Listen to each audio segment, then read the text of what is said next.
Breaking news from Damascus. Families trapped between two countries. Australia's government accused of refusing to bring home its own citizens from Syrian detention camps. While they're stranded in the Middle East, another crisis is brewing much closer to home, as Australia scrambles to solve a critical jet fuel shortage that could ground flights within days. Syria's interim government has made a stunning accusation against Canberra.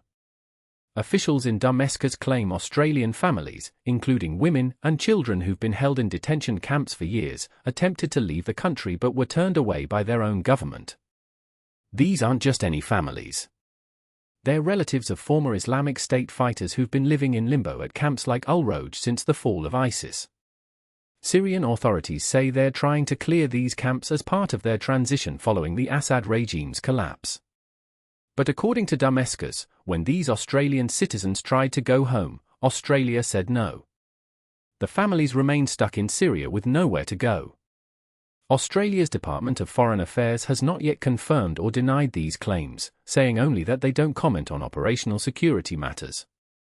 This isn't the first time Australia has faced criticism over these detainees. Around 60 Australians, mostly women and children, have been held in Syrian camps since the territorial defeat of ISIS in 2019.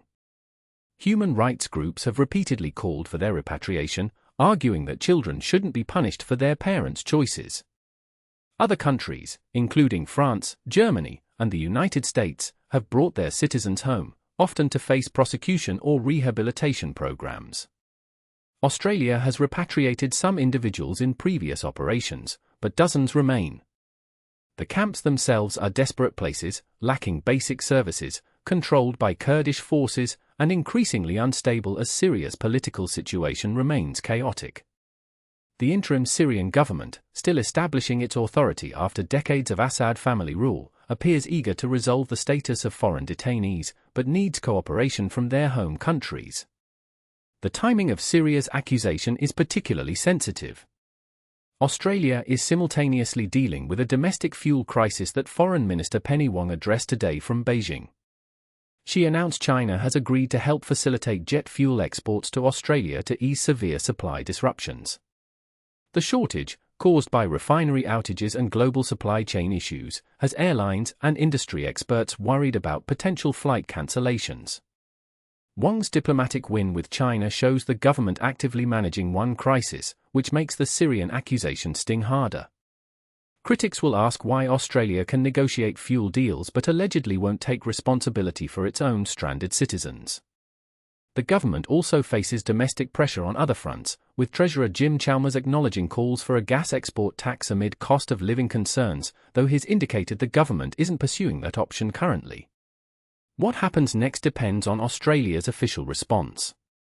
If Damascus's claims are accurate, Canberra will need to explain its reasoning, whether it's security concerns, lack of resources, or inability to verify identities. Human rights lawyers are likely to challenge any refusal in court. Meanwhile, those families remain in Syrian limbo. The jet fuel situation will be closely watched over coming weeks to see if China's cooperation prevents flight disruptions. Stay informed. Stay ahead. This is Viral News Hourly.